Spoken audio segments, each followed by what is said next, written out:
righty. Welcome in and welcome back, everybody, to Sports Prophet TV. This is the very important NFL podcast. We're talking week 2.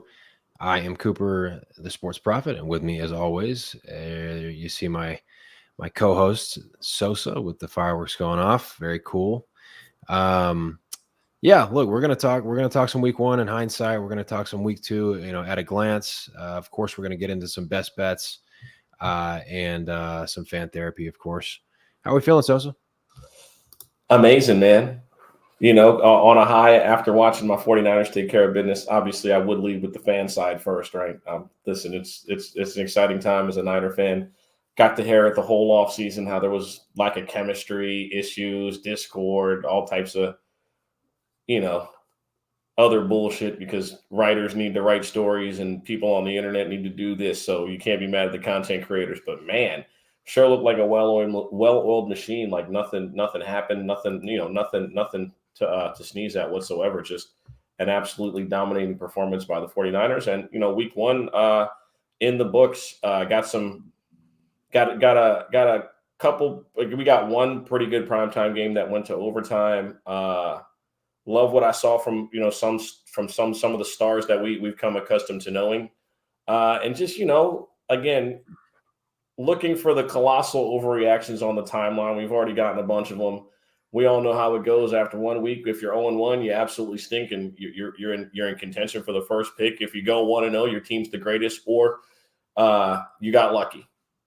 So on to week 2.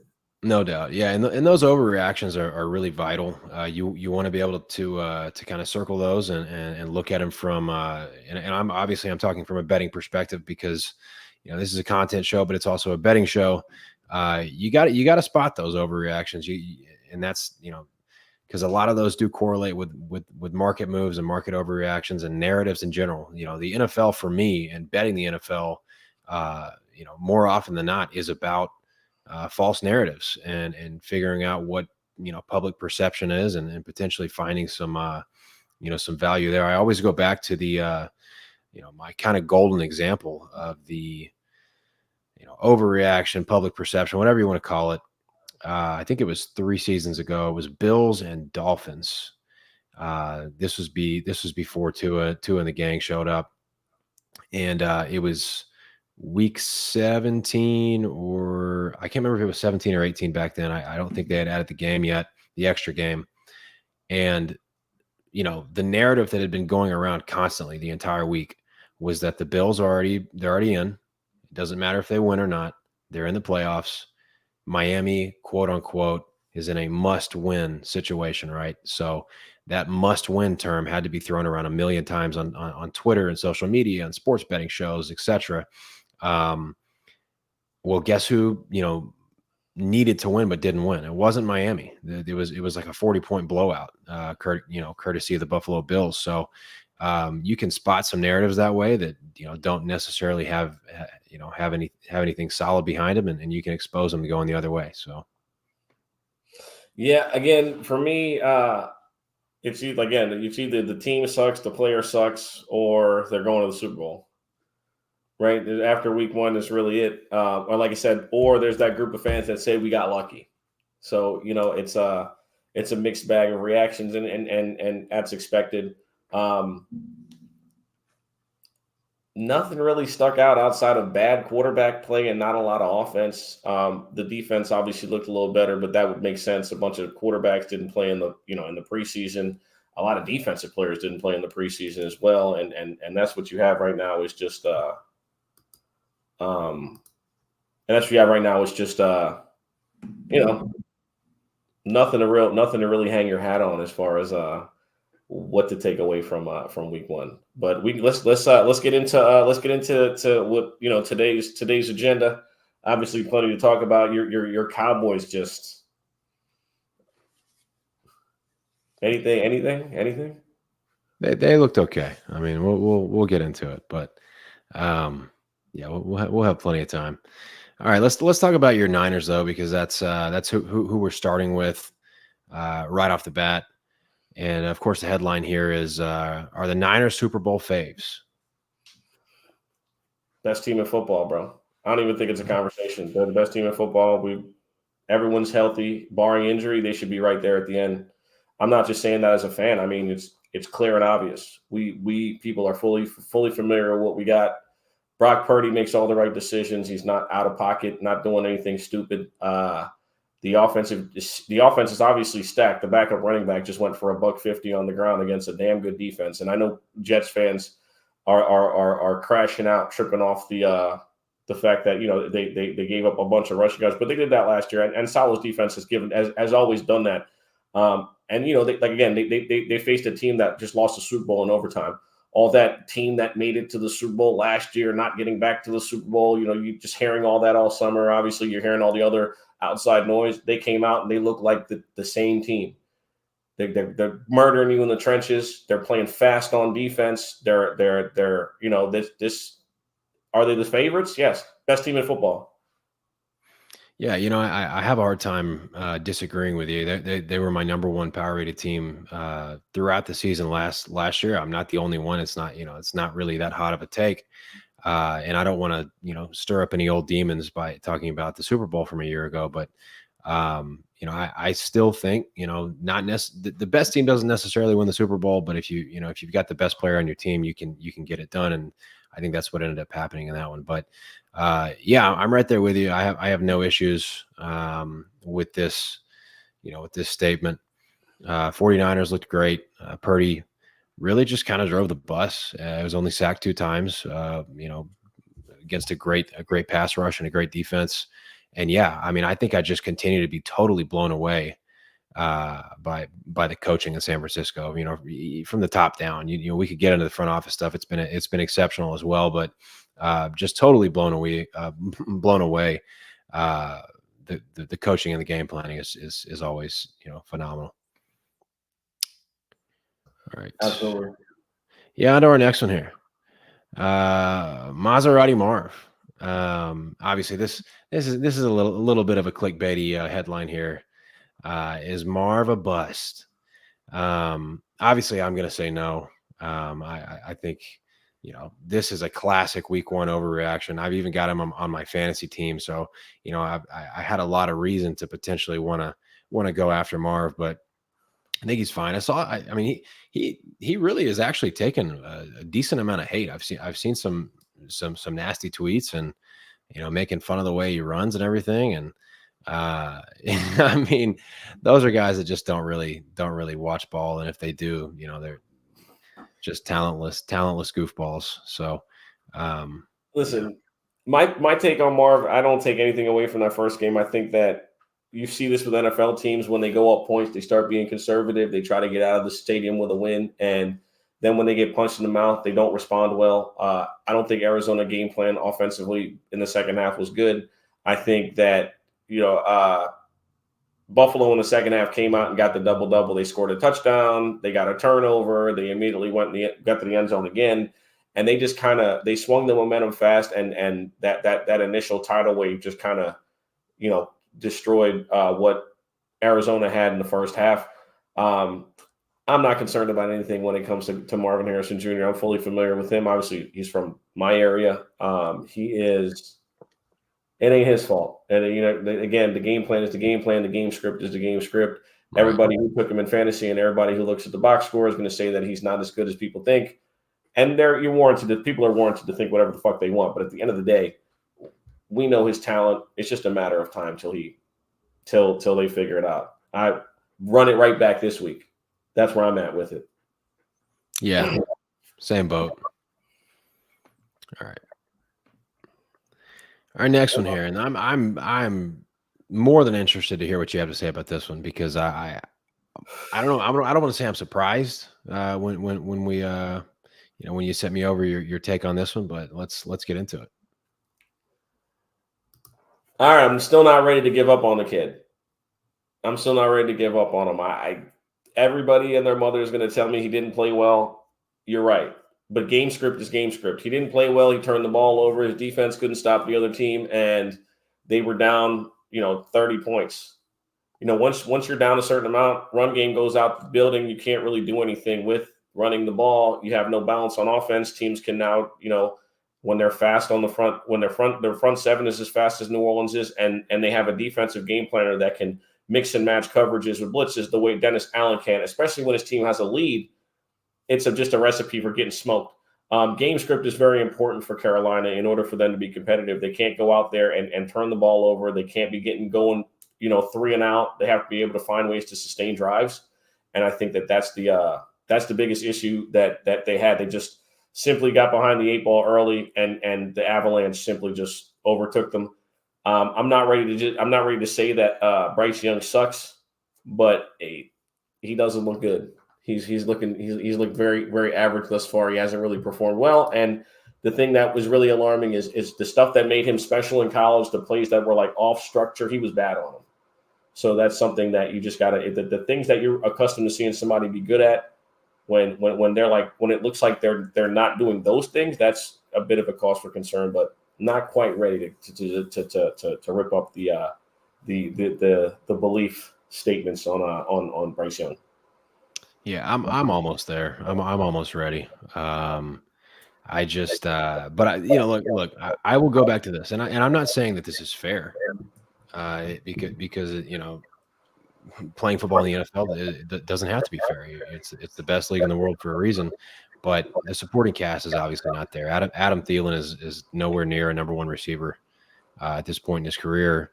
The offensive line obviously has struggled.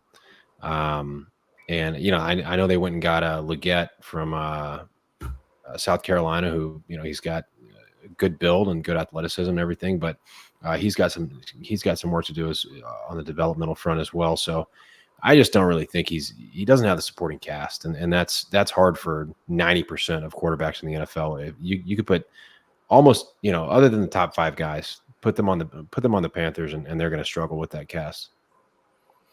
I agree.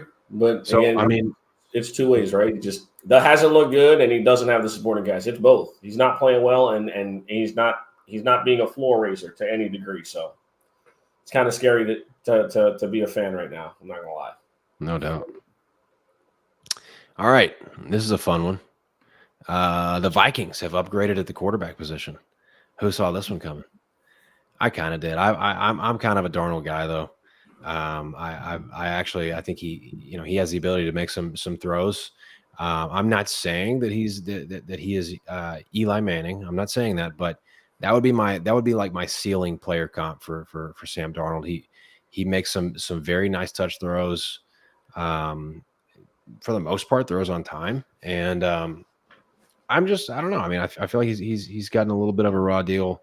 Obviously, going to the Jets has historically been a horrible starting point for any drafted quarterback. Look, I watched the game. I went back and watched it, and he did everything right. I mean, yeah, the Giants are abysmal, but I thought he did everything right. And I'm not saying right now Sam Darnold is better than Kirk Cousins was in his prime. I'm saying right now, I like the move because I actually think Sam Darnold is a better quarterback than Kirk Cousins is right now in Atlanta. Like this minute. Because I think Kirk Cousins is potentially going to really struggle.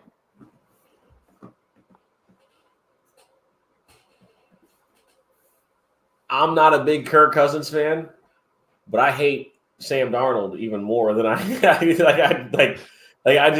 the problem. I'm not big on Kirk Cousins, but I'm not big on Darnold. Listen, Did you watch any of this one? I mean, I saw a couple of the plays. I saw Daniel Jones just look like a fucking sack of shit. He sucks. I think that was like my biggest takeaway. It's like Malik Neighbors is going to want to kick his ass by week 5. Darnold was efficient. He's got a really good supporting cast. The offensive line looked good. Both the tackles played good. The offensive line played clean. They kept it clean for the most part. I mean, Sam Darnold's a case of having some talent, and he's got a little bit of athletic ability, can move around a little bit. He's not, like a rushing quarterback by any means, but he's not like a statue per se. He can get out of dodge a little bit. Consistency is what matters. And, he's going to have to do it week to week for you to trust it and believe it. And I just personally, that's my thing with Darnold. It's like, He looked good against a bad team. I think I'm surprised at how good he executed against the Giants defense. I rate the Giants defense a little better than they played on Sunday. Yep. So that's what we're going to give him credit for, is that the defense is supposed to be pretty good, and he did not perform. The Giants defense didn't perform well, and Sam Darnold, was good enough. He still had the one turnover, right? So he's still good for a turnover. So that's my thing with him. Yeah, I'm there with you. But a lot of good quarterbacks and winning quarterbacks are good for a turnover. So Rodgers last night cashed on that pretty easily. what was that? Rodgers to throw a pick. Oh yeah, We bet it live last night. It was easy money. He forced one to, he's good for forcing one when he's getting smoked. no doubt. That's just Aaron Rodgers. Yeah, and then you wanted me to make sure that I put this one in here. Yeah. Don't that's numero uno for people watching or anybody that's a football fan. Like, don't overreact to week one. Week one is the first 4 weeks is really just preseason ball. And that's really how I look at it. Like, you have so many players that don't play, they don't tackle anyone, they don't take on any physical contact, and you'll see defenses ahead of the offenses to start the season. That's just normal. It's just normal for that to be the case, because you could practice offense all you want. The whole hitting people and getting tackled is not a reality in practice. So when you go out to a game and you haven't been in that situation and half the offense hasn't played together in a game situation, it's not going to look pretty.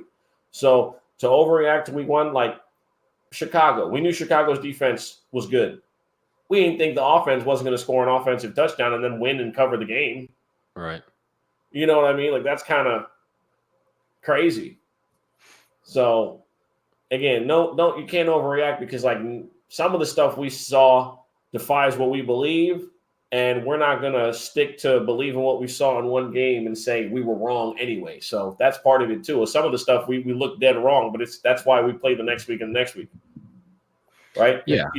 Through 3 weeks last year, people would have said Jordan Love's not that good. So No doubt.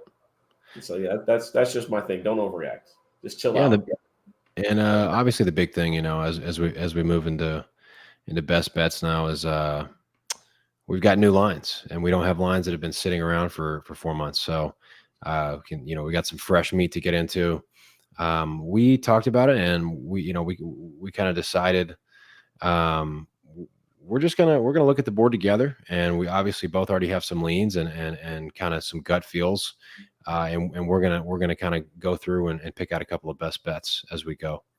Right off the bat, the Thursday game, Buffalo going down to the Dolphins. I think this would open like at a pick 'em.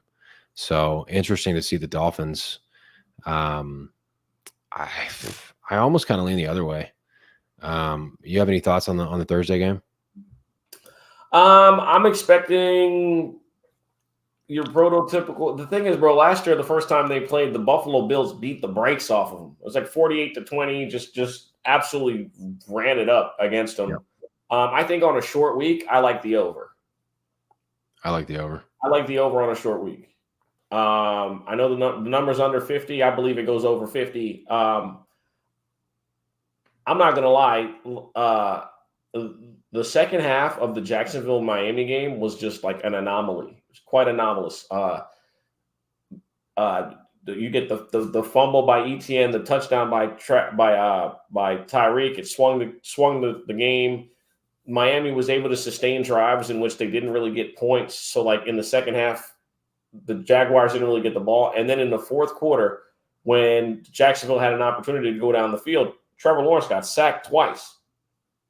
So it's don't quite know what to take away from the Dolphins defense, or how to look at if it was just ineptitude on the other side from Jacksonville. I think that Josh Allen showed me he's super functional, and he's the fulcrum of a great defense or a great offensive game plan with what Brady. You're starting to the full spectrum of what Brady brings to the offense is coming to fruition. It's if Josh Allen doesn't make the crucial mistake and it's a close game, he can make enough plays to win you the game. Yep. But he can make plays to win you the game. But again, we've grown so accustomed to him making the crucial mistake. And they went down on Sunday. He didn't panic. He didn't overthrow. He didn't start pressing. And then they figured out a way to win the game.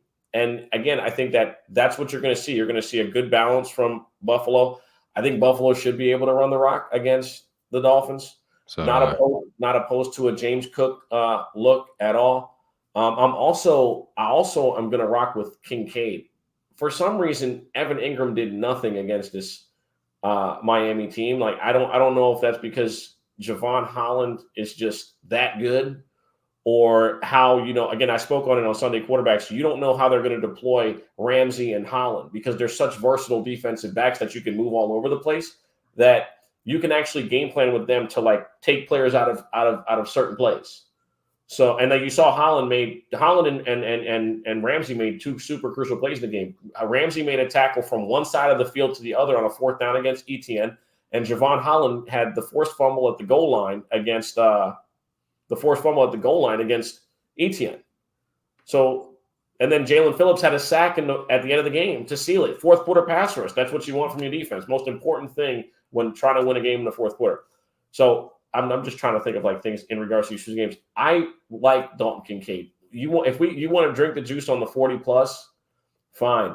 I think that some of these games, the games between these two teams, game script has played a huge part. I can just remember a couple of years ago in the first game, Miami had like 25 plays of offense the whole game and still won the game. So these games have varied so much because you're thinking, if a team's going to have the ball for 40 minutes, they're going to win the game. That wasn't the case when, a couple of years ago. And then last year, like I said, you have these one-off situations where one team wins by 4 touchdowns. You're still trying to figure out how that happened in a divisional game. My early leans, the over. I'm running back Kincaid because, again, I believe that he's the number one guy in that offense.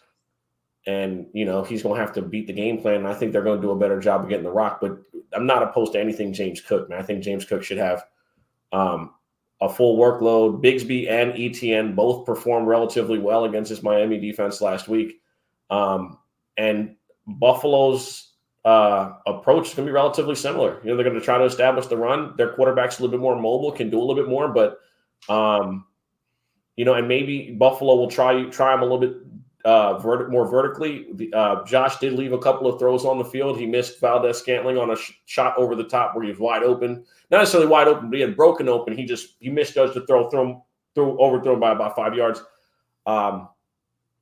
So, yeah, again, over James Cook and Kincaid. Over James Cook and Kincaid are my initial targets when looking at this one. How about yourself? I like both of those. I lean Buffalo again. I think it's probably also a good teaser leg. I think it's probably a back and forth game, but I would probably lean Buffalo. I just think they match up well. I mean, there's a reason they beat the drums off of them last year. But let's go. Let's run it back with Kincaid for the official show pick for this one. I know you said you like that one, so you want the 40 or the 50? I'm going for, I want the base number. So if you just go over, do they have the base number available where it's? I don't know if they have those out yet. That's why I went and looked. They should have them on. If you can't tell, I don't usually use DraftKings. So I'm offshore. I know how the Texas people get down. We'll just go 40. We'll go 40 at -140. So over 39.5 at -140 for official show pick. See, like I wouldn't mind. I'm probably going to take a ticket on like James Cook 60 and 70, but I definitely like Kincaid. They only have the alternates available right now for the receiving yards. From what I'm seeing, I'm not seeing the receiving props on. Yep. Hold on, no, I got it. The number for Kincaid is 44.5 at -113. That's the official play. It's going to be Dalton Kincaid over 44.5 receiving yards, -113 currently available on FanDuel. Okay. So that's my look there. The 44.5. It's down 7 yards from last week. So, and obviously maybe they're looking at how Ingram performed, but also Ingram didn't get any targets because they didn't throw the goddamn ball in the second half. Yeah. So I would like to say that Ingram didn't play well, but it's not his fault. They just simply stopped throwing the ball, which makes no fucking sense. Peterson went against everything we know him to do. That's what made it crazy to me. Like the running back fumbled and he kept not throwing the ball. Yeah, weird.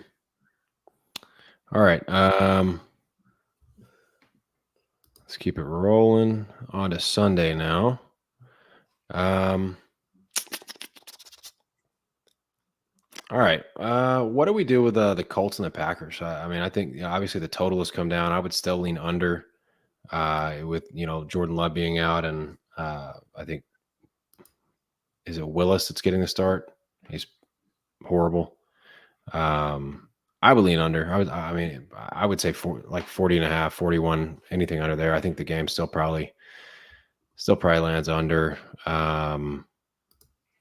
Packers going 0 for whatever when he's not playing. When Jordan Love's not available, Yeah. they're not winning a game. Yeah. I'm Okay. going to stand on that. They're not there. If he doesn't play, they don't win a game that he's not playing. That's me though. That's my belief. If they do, I'll own it and wear it. But no, I just don't see a world in which the defense is going to be great enough to like just carry them through, or it'll be menacing. I don't believe in Malik Willis. Everybody's going to tell me about the game he took Patrick Mahomes to overtime. But there were some weird things that took place in that game for Houston. Again, I'm not a believer in the kid, and I don't want to be disrespectful, but it is what it is. The 3.5 might be low because I honestly think and also when you see Indianapolis, they're gonna zone the fuck out of the back end. We know that. We know they're gonna run cover 2, cover 3. They're gonna play a bunch of zone, and they're gonna force him to make decisions. Right early in the game, you'll probably see him stack the box. Try to take Josh Jacobs out of the game. That would be my anticipation there with them. Like, yeah, Adams Digest just said Saints plus 6.5, which I don't mind it. I mean, I'm gonna be totally honest. I have a pretty brutal track record of betting for or against my team, so it's one of those kind of blips, like just kind of like I just have like an empty spot when it comes to figuring out the Dallas Cowboys. So yeah, Packers Colts under top shelf. We actually just kind of gave that one out as a lean. Yeah, I'm liking also I'm gonna stick to my guns with Anthony Richardson. Whenever these props get up, I'm probably gonna take his longest completion every week, bro. Because it's just it's a staple of the offense. Like people listen, he went 9 of 19 and completed 3 passes of 40 plus yards. Yep. That's not lucky. That's by design. He only threw the ball 19 times. They're looking for the shot plays are a part of the offense. So I got to think longest completion, long receivers, longest reception. That's a part of their offense. The vertical passing game is part of the offense because if you don't have an extremely accurate quarterback, shot plays change and equalize the game. 50-yard runs equalize the game. 50-yard passes equalize the game. When you don't have an extremely accurate quarterback in between the numbers, they equalize the game. They change things. With Anthony Richardson, that's part of the game, bro. That's going to be part of the offense.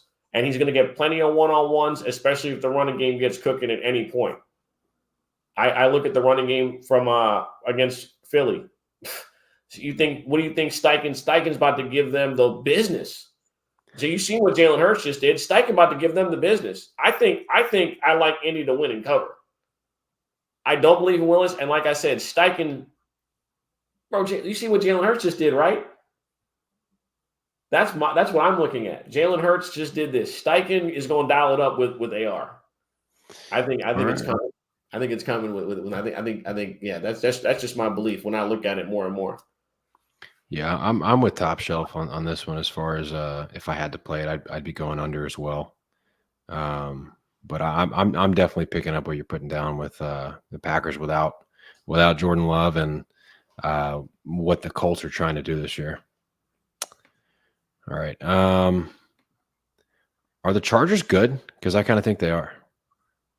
Not making any decisions yet. I think that we know about Harbaugh. I'm not going to beat the drum about like what I will say is that we know Harbaugh. We know that he is a master motivator. And if in close games, he's got a quarterback he can trust in close games. Um, I'm gonna come out and say it, bro. Antonio Pierce made a crucial mistake in the game. I want to give him the benefit of the doubt, but he made an absolutely crucial mistake by not going for it on fourth down.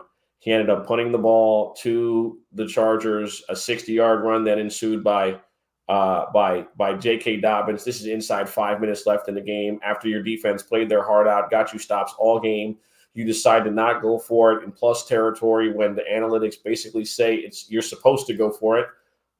He doesn't go for it. He trusts his defense. They give up a 60-yard run. Eventually leads to a touchdown by Ladd McConkey, and that's all she wrote. Are the Chargers good? They're good enough to compete every week. That's what I'll say. Their coach embodies that. The culture that he will build there will embody that. And the first thing that you got to see, you see first and foremost with the Harbaugh effect is he's going to build a team through the trenches. They played really, really well. The offensive line played well. I don't know if they got Khalil Mack like a fresh pack of HGH or whether he just had like a special protein shake that had asthma medication in it.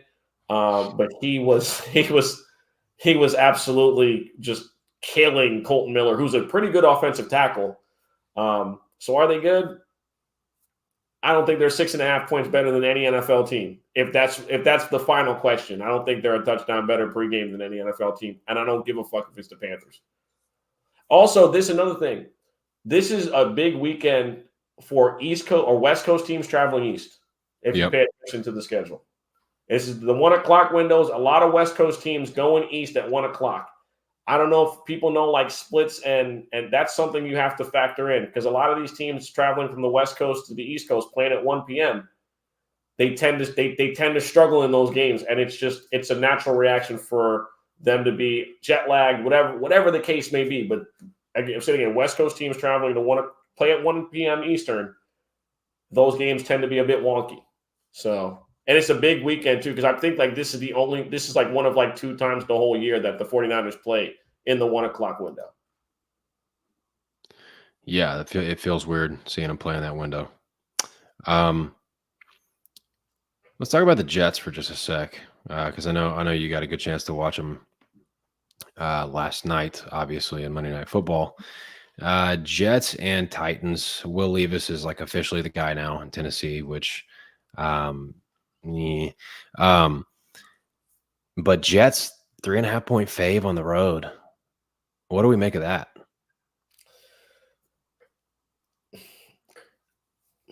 All right, we're all going to say that, and it's fair.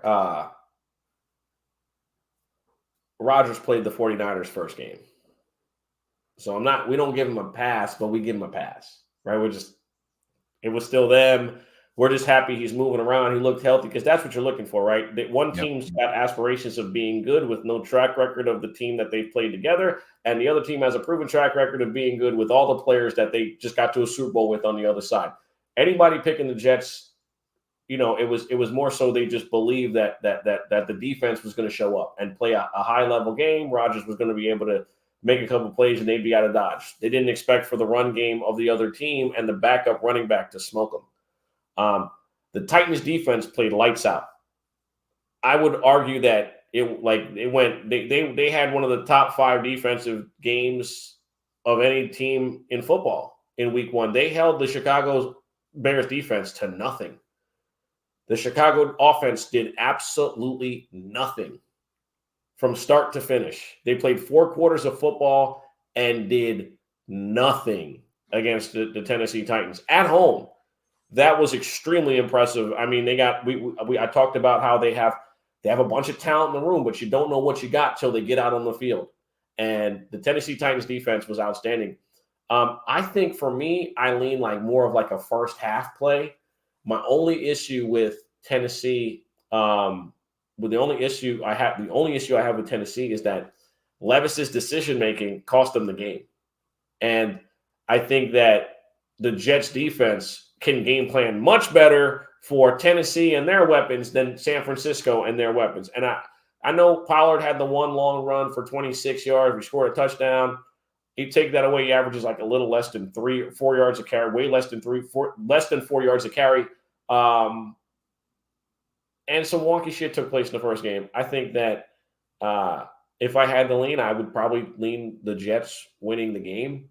I think 3.5 is fair because I do believe in the Jets defense. I just think that the Jets had a hell matchup for week 1, bro.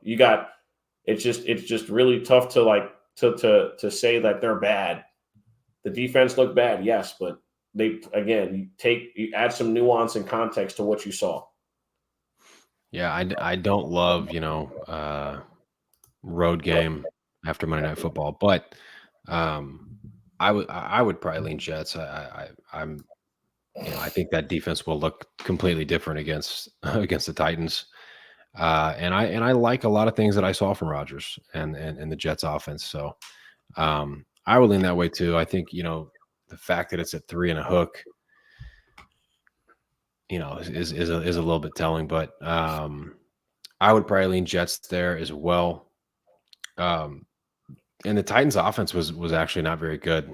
As far as yards per play, they were like 4th to last in week 1 in yards per play. So yeah, I would probably lean.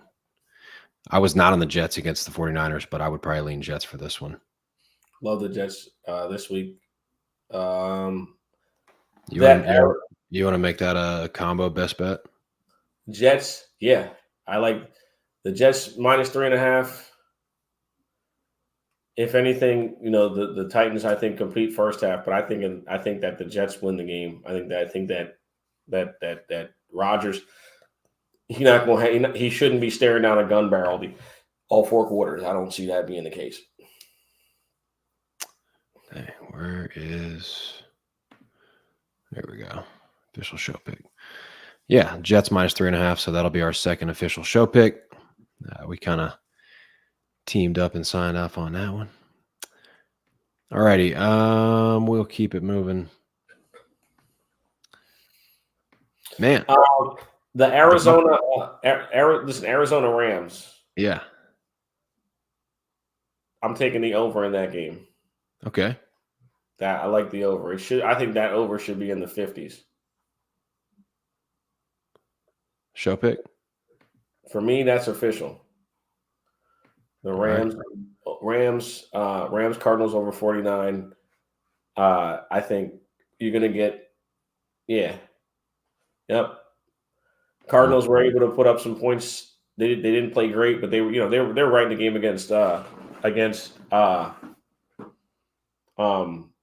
Bills. The Rams defense, you've seen what it is. They got worn down in the fourth quarter and overtime. They had nothing for the offensive line from Detroit. Now Detroit's offensive line is elite, but I think we get points from both sides. I don't think the Cardinals defense in the second half was atrocious. I mean, they got isolated on plays and just got smoked. I think that McVay is able to make things happen. I think that Arizona opens it up offensively because they're going to have opportunities to. You look back on what you just saw from the Rams defense. Jameson Williams just went crazy. The run game was wildly effective. And it's a divisional game. I think both teams give us some points. I like this one to be like in like the 33-31 type of ballpark. I think it'll be a close game. It's going to be a fun, exciting matchup. I think that's what you're going to get from Rams Cardinals. Cool. One more game real quick before I get to our most important matchup of the week. Raiders and Ravens. Let Like I think this line is fair for the full game. I will say that I think it's about where I would have it. I'd probably have it at a flat 10. Um, but I think it's a Ravens bounce back spot, and I think I really really liked a lot of what I saw again with the Ravens versus the Chiefs. I mean, there was a lot to like in that game. But you're playing the goat, so it was it's just one of those games. Um, I liked what I saw from the Ravens. I think first half for the Ravens is a fantastic look at -5.5, -115 on DraftKings right now. I think Ravens, obviously that was a Thursday game, so they've had a little bit of extra time to prepare for this one, whilst everybody else was playing in Baltimore against the Raiders. I think first half is a very strong look. I'm going to make that an official show pick for me. I just think, it's a spot play for me, right? So as far as the spread on the game, it's almost exactly what I made the game. But first half, I think they could potentially win that by 2 touchdowns. So it's one of those unique situations where the first half is the spot because they're going to come out with their hair on fire. So I think that's how I'd look at this game. You have any thoughts on Raiders Ravens?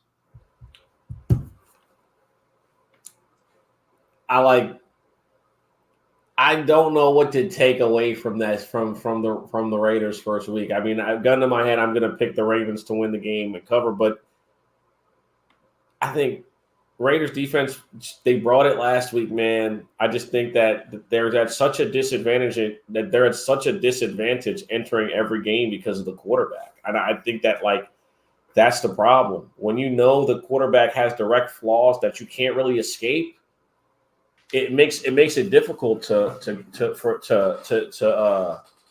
execute offensively week to week. It's you go look at the game, man, and then Zamir White the turnovers too. Like, you literally have to play perfect. You can't turn the rock over. The defense got to make plays, and all of your playmakers have to be superstars. And it's a tall ass week to week. You just saw it. Like, they were in the game against the Chargers, and defense just had to do it all, and the offense literally got nothing done. And that's the thing too. You know how the game goes. In the first half, a lot of these NFL teams just give you base in the first half. They'll live with all of the plays in the first half. In the second half, there'll be a completely different game plan, and you'll see some teams not be able to do shit. So, yeah, the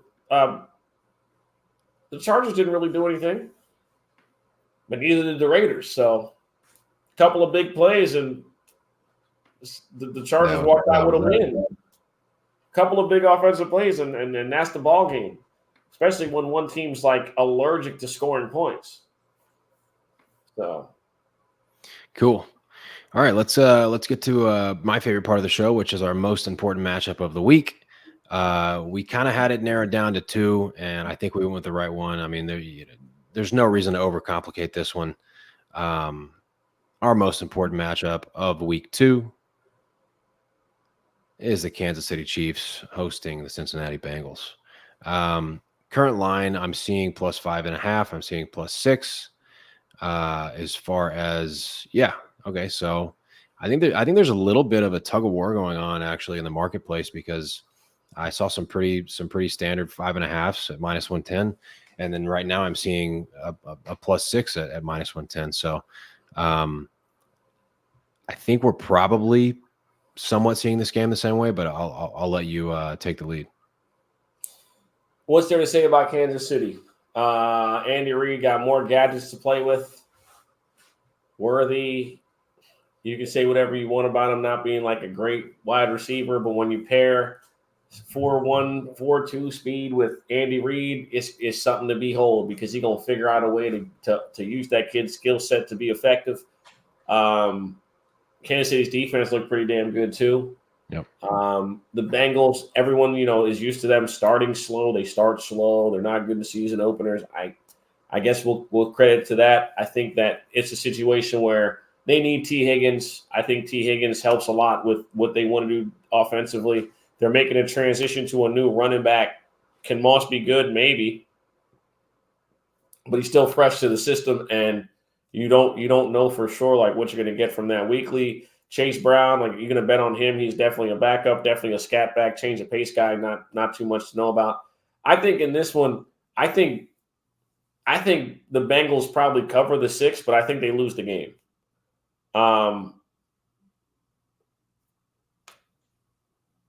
That's just where I'm at with it. I think it's Mahomes. He got the track team. He got Andy Reid. Jamar Chase is going to have a contract done this week. Who knows? And then you go elsewhere with your thought process, because I don't think he'll get a contract during the season. I think that's looking like it's dead. And I think it's going to be a full 17, 18 weeks of him like being fake and fake happy with playing football. But yeah, I think there's like a very high level of reliance on Lou Anarumo being great every week, and he's a great defensive coordinator who should be a head coach in this league. I don't want to be critical of Joe Burrow, but I think the clock's ticking with you got to win, bro. I think the expectations need to meet reality, and the expectations for this team since they were in a Super Bowl, the reality has not come close to the expectations since then. So, can't live off a couple of years ago, bro. I can only live off what's going on now. And right now, after one game, they didn't look great, but I like Kansas City in this one to win. I think Mahomes, you keep it close, he'll find a way to win it, and I think that's what will end up being the case. And then if the Bengals win the game, then they're headed to the Super Bowl. So that's my thought. Wow. Yeah, I'm leaning the same way. I would definitely take Cincinnati with the points plus a 6. We know what we're going to get from Kansas City, almost on a weekly basis. We know who this team is. They're very good, and they're going to be probably very good for a little while longer. I think this is, for me, this is like a Kansas City -4 is probably where I would have made this. So I'm kind of there with you. I think Kansas City probably figures out how to win the game. I do actually think Cincinnati will have more success in their passing game against Kansas City than they did against New England. And we were talking about it before the show. Hey, let's not short the New England defense, because those guys were actually not a bad little unit. So, yeah, I'm with you on this one. I would go, as far as the spread is concerned, I would definitely go Bengals plus the 6. Looks like the total is a 47.5, 48. I think that's exactly where it should be. I wouldn't even touch the total. I think that's exactly where this game probably lands. So, yeah, I would lean Bengals plus the 6. I'm right there with you. As far as props, no reason not to go after Chase's numbers. No reason. I think Chase, they open up even more for him. I think Chase is a candidate to go crazy. And then I wouldn't be surprised if Ramondre can do what he did on Sunday. No reason as to why Pacheco can't do his thing. No reason as to why Pacheco shouldn't ball against them. I kind of like Zach Moss and receptions as well in this game. I think he's potential gets 4 or 5 receptions. Cool. And as always, we will end the show with some fan therapy, which, hey, it's all gravy right now, right? So, and for futures reference, we are going to bring on some special guests as the season goes, so we can touch on some other teams around the National Football League, and get some other fans' perspective as far as fan therapy goes. But yeah, look, we heard a lot about this to start the show. You have anything else? It was a good week, man. It was a good week. I'm trying to get into the mind of a Tony Soprano. Didn't have to kill anyone. Didn't have to straighten out anybody for doing stupid shit. Stuck to the course, and all the envelopes showed up on time. I got no problems. It's been a good week. Cool. It was a great week. Great week. I might cancel my therapy appointment and keep that extra money. Go take myself out for a steak. Hey, that's not a bad idea. All right. Okie doke. So, again, I mentioned this to start the show. Cowboys are off limits for me from now on. From a betting perspective, other than props. I mean, I have cash and props because I know my team and I know kind of how they match up as far as player props. But yeah, straight up, games involving the Cowboys, it's not been real fun for me. And neither was last week. So the Cowboys, I really expected a drop off. I expected, not really a ton of momentum, but right before the game, obviously Dak becomes the highest paid player in NFL history. It's wild. CD is obviously, he's been taken care of as well. So they've got some cap room and, just like that, they pull me back in. Right. So, here I am. I'm hoping that we do something great with the cap space and, I'm just no more betting the Cowboys for or against for me. I'm just going to root for them, root for my team. And, we looked better than I thought. The defense looked fast. Obviously, Zimmer, coming in with a little bit different scheme. What's his name? The kid that we got from Texas, Overshawn, looks like a freaking gazelle. He's just, hunting people down, and it's very exciting. So I don't want to get too excited, but yeah.